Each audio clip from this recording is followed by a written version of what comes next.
എൻ്റെ പേര് സൂരജ് കാസ്ട്രോ. ഞാൻ ഇപ്പോൾ സംസാരിക്കുന്നത് ഓസ്ട്രേലിയയിലെ വിക്ടോറിയ സ്റ്റേറ്റിൽ നിന്നാട്ടോ. അപ്പോൾ പ്രോപ്പർ പറയുകയാണെങ്കിൽ ബെലറാറ്റ് എന്ന് പറഞ്ഞ ഒരു സ്ഥലം.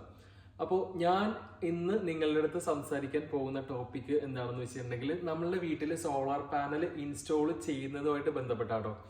ഞാൻ എൻ്റെ വീട്ടിൽ സോളാർ പാനൽ ഇൻസ്റ്റാൾ ചെയ്തു. ഞാൻ റിസർച്ച് ചെയ്തിട്ട് ഞാൻ പഠിച്ച കുറച്ച് കാര്യങ്ങളാണ് നിങ്ങളുടെ അടുത്ത് ഇന്ന് ഷെയർ ചെയ്യാൻ വേണ്ടി പോകുന്നത് കേട്ടോ. അപ്പോൾ welcome back to our new vlog. ഞാൻ ഡീറ്റെയിൽസ് എല്ലാം ഒരു ബുക്കിനകത്താക്കി എഴുതി വെച്ചേക്കും കേട്ടോ. അപ്പോൾ ഞാൻ പെട്ടെന്നൊന്ന് എക്സ്പ്ലെയിൻ ചെയ്യാം സമയം കളയാതെ.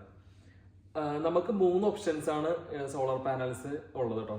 6.6 kilo watt, 10.54 kilo watt, 13.2 kilo watt. അപ്പോൾ നമ്മളുടെ ആവശ്യത്തിനനുസരിച്ച് നമുക്ക് ഏത് സൈസ് സോളാർ വെക്കണം എന്നുള്ളത് അത് നമ്മളുടെ ഓപ്ഷനാണ്. നമ്മളുടെ വീട്ടിലെ ആവശ്യങ്ങളെല്ലാം അനുസരിച്ചാണ് നമ്മൾ ഇത് സെലക്ട് ചെയ്യേണ്ടത്. അപ്പോൾ ഞാൻ അതിന് എത്ര പൈസ ആകുമെന്നും കൂടി ഞാൻ എക്സ്പ്ലെയിൻ ചെയ്യാം കേട്ടോ. അതായത് 6.6 കിലോ വാട്ട് നമുക്ക് വീട്ടിൽ ഇൻസ്റ്റാൾ ചെയ്യാൻ വേണ്ടിയിട്ട് നമ്മൾ അപ് ഫ്രണ്ട് കൊടുക്കേണ്ടി വരുന്നത് $900 ആണ്.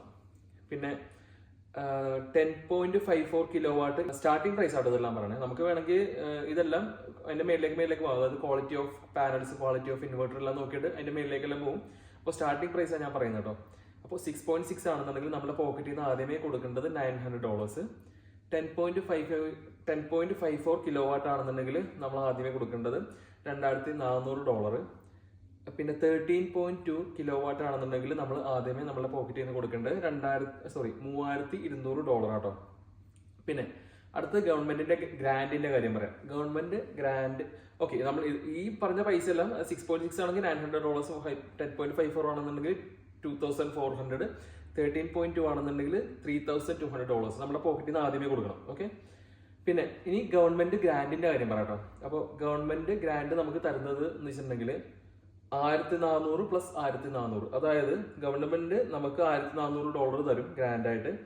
നമുക്ക് നിങ്ങൾ എടുത്തോന്ന് പറഞ്ഞുകൊണ്ട് തരുവാണ്, അത് നമുക്ക് തിരിച്ചു കൊടുക്കണ്ട. പ്ലസ് 1400, അടുത്ത 1400 എന്ന് പറഞ്ഞിട്ടുണ്ടെങ്കിൽ അത് ലോണായിട്ട് തരുവാണ്. ഇൻട്രസ്റ്റ് ഫ്രീ ലോണായിട്ടാണ് നമുക്ക് തരുന്നത്. അപ്പോൾ മാസം നമുക്ക് ഞാനിപ്പോൾ കൊടുക്കുന്നത് മാസം $27 മാസം തിരിച്ചടച്ചുകൊണ്ടിരിക്കുന്നത്. അപ്പം അത് $1400 എത്തുന്നവരെ എല്ലാ മാസവും $27 വെച്ച് ഞാൻ അടച്ചുകൊണ്ടിരിക്കും. അങ്ങനെ അപ്പോൾ $1400 നമുക്ക് ഗവൺമെന്റ് ഫ്രീ ആയിട്ട് തരുന്നു. പിന്നെ $1400 ഗവൺമെന്റ് നമുക്ക് ലോണായിട്ട് തരുന്നു, ഇൻട്രസ്റ്റ് ഫ്രീ. അങ്ങനെയാണ് അതിന്റെ ഡീറ്റെയിൽസ് കേട്ടോ. ഞാൻ ഈ പറഞ്ഞത് നമ്മളുടെ സോളാർ പാനലും അതിന്റെ ഇൻവെർട്ടറിനെ പറ്റി മാത്രമാട്ടോ. നമുക്ക് വേണമെന്നുണ്ടെങ്കിൽ ഒന്നുകൂടെ അപ്ഗ്രേഡ് ചെയ്ത് നമുക്ക് വീട്ടില് ബാറ്ററീസ് വാങ്ങിച്ചു വെക്കാൻ വേണ്ടി പറ്റും കേട്ടോ. അതായത് നമ്മളുടെ സോളാർ പാനലിന്റെ കപ്പാസിറ്റിക്ക് അനുസരിച്ച് അതിന് തതുല്യമായിട്ടുള്ള ബാറ്ററീസ് അല്ലെങ്കിൽ അതിന് ചേരുന്ന രീതിയിലുള്ള ബാറ്ററീസ് നമുക്ക് വാങ്ങിച്ച് കണക്ട് ചെയ്യുകയാണെന്നുണ്ടെങ്കിൽ നമ്മളത് ടെക്നീഷ്യൻസ് തന്നെ ചെയ്യും. അപ്പോൾ അത് ചെയ്യുകയാണെന്നുണ്ടെങ്കിൽ നമ്മൾ ഉപയോഗിക്കാത്ത സോളാർ എനർജി എല്ലാം ഈ ബാറ്ററിയിൽ സ്റ്റോർ ചെയ്യും. അപ്പോൾ സൺസെറ്റ് ആയി കഴിഞ്ഞിട്ടുണ്ടെങ്കിലും അത് പിറ്റേത് നെക്സ്റ്റ് ഡേ കാലത്തെ ആവുന്നത് വരെയും നമുക്ക് എന്തൊക്കെ ആവശ്യമുണ്ട് അതെല്ലാം ബാറ്ററിയുടെ കപ്പാസിറ്റി എന്തോരം എനർജി ഉണ്ട് നമുക്കത് രാത്രി സമയങ്ങളിൽ ഉപയോഗിക്കാം കേട്ടോ.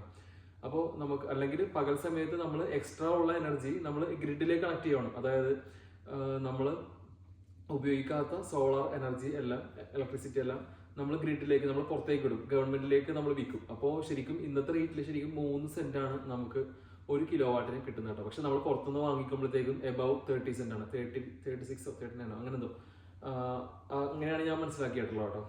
ഞാൻ മറന്നുപോയി. എബവ് 30 സെന്റ് ആണെന്നാണ് എൻ്റെ ഓർമ്മ 1 കിലോ വാട്ടിന് നമ്മൾ വാങ്ങിക്കുന്നത്. പക്ഷെ നമ്മൾ കൊടുക്കുമ്പോൾ 1 കിലോ വാട്ടിന് 3 സെന്റ്. അപ്പോൾ നമ്മൾ വീട്ടിൽ ബാറ്ററീസ് വാങ്ങിച്ച് കണക്ട് ചെയ്യുകയാണെന്നുണ്ടെങ്കിൽ ഈ എനർജി നമുക്ക് ബാറ്ററിയിലേക്ക് സ്റ്റോർ ചെയ്യാം.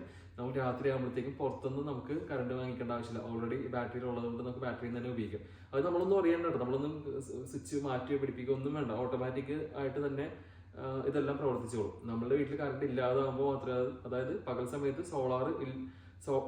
സോളാർ എടുത്തോളും, രാത്രി സമയത്ത് ബാറ്ററിയിൽ നിന്ന് നമ്മുടെ വീട്ടിലേക്ക് എടുത്തോളും. ഇൻ കേസ് ബാറ്ററിയുടെ സാധ്യത തീരുവാണെന്നുണ്ടെങ്കിൽ നമ്മൾ പോലും അറിയാതെ അത് ഇൻവെർട്ടർ അല്ലെങ്കിൽ ഈ സിസ്റ്റം പുറത്തുനിന്ന് കറണ്ട് എടുക്കും. അങ്ങനെയാണ് അതിന്റെ രീതി കേട്ടോ. അപ്പോൾ which solar panel we need to choose, അത് നമ്മളുടെ ആവശ്യത്തിനനുസരിച്ച് നമ്മളുടെ വീട്ടിൽ എന്താണ് ആവശ്യം അത് നോക്കിയിട്ട് അത് നിങ്ങൾ തിരഞ്ഞെടുക്കുക കേട്ടോ. ഇലക്ട്രിക് കാറിലേക്ക് മാറാൻ പ്ലാൻ ഉണ്ടോ അതൊക്കെ എല്ലാം ബേസ് ചെയ്തിരിക്കും കേട്ടോ. പിന്നെ അതുകൂടാതെ നമ്മുടെ വീട്ടിൽ എത്ര അംഗങ്ങളുണ്ട്, നമുക്ക് എന്തോരം ഡ്രസ്സ് വാഷിംഗ് മെഷീൻ നമുക്ക് എന്തോരം നേരം പ്രവർത്തിക്കണം, പിന്നെ അതുപോലെ തന്നെ ഇലക്ട്രിക് ഹീറ്റിംഗ് ആണോ വീട്ടിൽ, അതുപോലെ തന്നെ ഇലക്ട്രിക് കുക്കിംഗ് ആണോ, ഇതെല്ലാം ബേസ് ചെയ്തിരിക്കും നിങ്ങളുടെ വീട്ടിൽ നിങ്ങൾക്ക് ഏത് പാനൽ വെക്കണം എന്ന് തീരുമാനിക്കാൻ കേട്ടോ. പിന്നെ രണ്ടാമത്തെ കേസ് എന്ന് വെച്ചിട്ടുണ്ടെങ്കിൽ നിങ്ങൾ താമസിക്കുന്ന ഏരിയ, അതായത് ആ വീട് നിൽക്കുന്ന ഏരിയ അത് എപ്പോഴും സണ്ണ് കിട്ടുന്ന ലൊക്കേഷൻ ആണെന്നുണ്ടെങ്കിൽ നിങ്ങൾ ചെറിയ, അതായത് 6.6 കിലോ വാട്ട് വെച്ചാലും മതി. കാര്യം നിങ്ങൾക്ക് ആവശ്യത്തിനുള്ള എനർജി നിങ്ങൾക്ക് പ്രൊഡ്യൂസ് ചെയ്യും. കാര്യം എപ്പോഴും വെളിച്ചമുള്ളതുകൊണ്ട്, എപ്പോഴും വെയിലുള്ളത് കൊണ്ട് ആവശ്യത്തിനുള്ള എനർജി 6.6 കിലോ വാട്ട് മതി ശരിക്കും നമുക്ക്.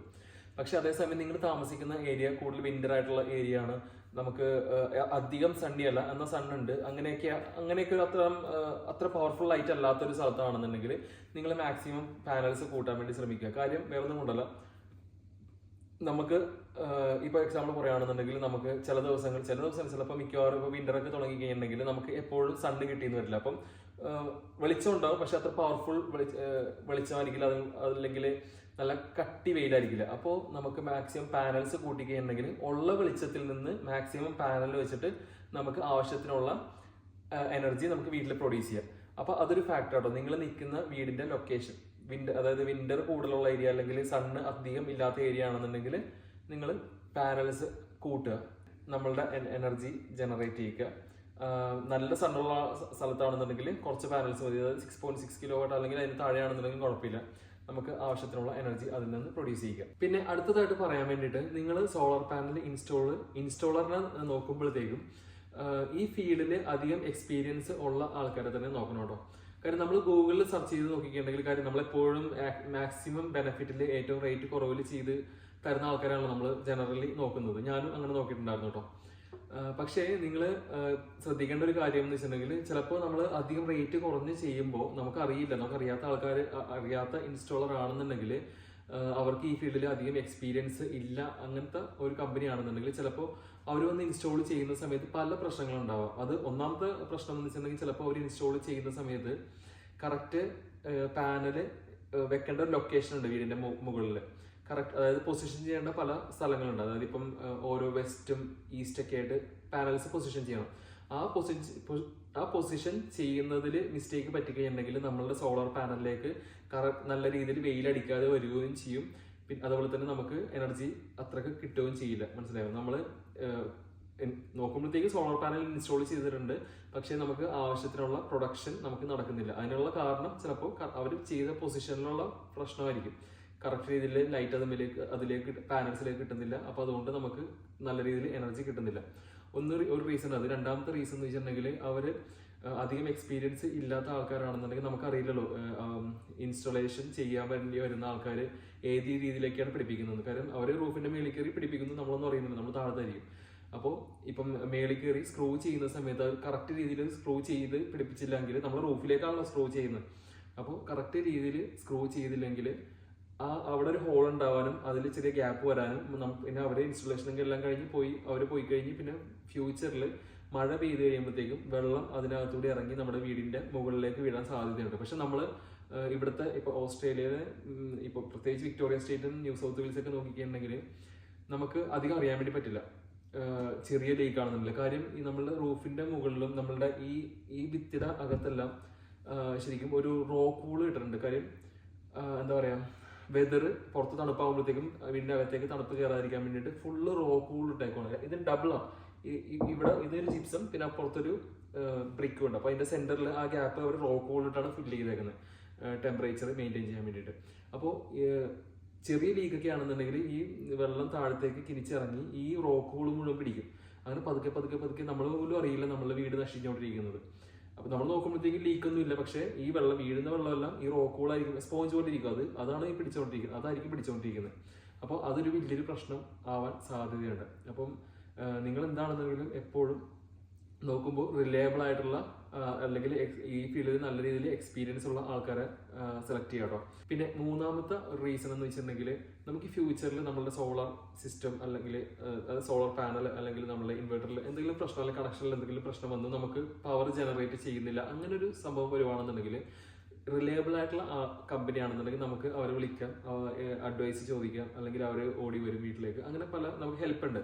പക്ഷെ അതേസമയം ചെറിയ ചെറിയ കമ്പനിയിലേക്ക് പോകണമെന്നുണ്ടെങ്കിൽ ചിലപ്പം അവർ നാളെ ഉണ്ടായെന്ന് വരില്ല. അപ്പോൾ നമുക്ക് വിളിക്കാനും ഉണ്ടാവില്ല, പിന്നെ നമ്മൾ പുറത്ത് നാളെ വിളിക്കാൻ വേണ്ടി നടക്കണം. അത് വേണ്ടാത്തൊരു സ്ട്രെസ് ആണ് കേട്ടോ. അപ്പോൾ നിങ്ങൾക്ക് ചെറിയ ഒരു ലാഭത്തിന് വേണ്ടിയിട്ട് നിങ്ങൾ അറിയാത്തൊരു ഇൻസ്റ്റലേഷൻ ചെയ്യുന്ന ടീമിൻ്റെ അടുത്തേക്ക് പോവാതെ നിങ്ങൾ അത്യാവശ്യം നല്ല പേര് കേട്ടിട്ടുള്ള ഇൻസ്റ്റാളറിൻ്റെ അടുത്ത് പോകുകയാണെന്നുണ്ടെങ്കിൽ നമുക്ക് ഹെഡ് ഏക്ക് ഇല്ലാതെ നമുക്ക് ഈ കാര്യങ്ങളെല്ലാം തീരും കേട്ടോ. കുറച്ച് പൈസ കൂടിക്കുന്നുണ്ടെങ്കിൽ നിങ്ങൾ അത് കണ്ടില്ല എന്ന് വെച്ചാൽ മതി. ഭാവിയിലുള്ള വലിയൊരു ഹെഡ് ഏക്ക് ഒഴിവാക്കാമല്ലോ. അല്ലെങ്കിൽ ഹെഡ് ഏക്ക് ഒന്നും ഇല്ലെങ്കിലും നമുക്ക് സമാധാനത്തോടെ ഇരിക്കാമല്ലോ. അപ്പോൾ ഇതൊക്കെയാണ് കുറച്ച് കാര്യങ്ങൾ ഞാൻ റിസർച്ച് ചെയ്തിട്ട് എനിക്കറിയാവുന്ന കുറച്ച് കാര്യങ്ങൾ കേട്ടോ. അപ്പോൾ നിങ്ങൾ സോളാർ പാനൽസ് ഇൻസ്റ്റാൾ ചെയ്യുകയാണെന്നുണ്ടെങ്കിൽ നിങ്ങൾ വീണ്ടും റിസർച്ച് ചെയ്യുക, അതിനെപ്പറ്റി പഠിക്കുക, എന്നിട്ട് കൂടുതൽ ഇൻഫർമേഷൻസ് കളക്ട് ചെയ്യുക, എന്നിട്ട് നിങ്ങൾ നല്ലൊരു ഓപ്ഷൻ തിരഞ്ഞെടുക്കുക. അതുപോലെ തന്നെ ഞാൻ ഇൻസ്റ്റാൾ ചെയ്ത അവരുടെ ഒരു കോൺടാക്ട് നമ്പർ ഞാൻ ഡിസ്ക്രിപ്ഷനിൽ കൊടുത്തേക്കാം.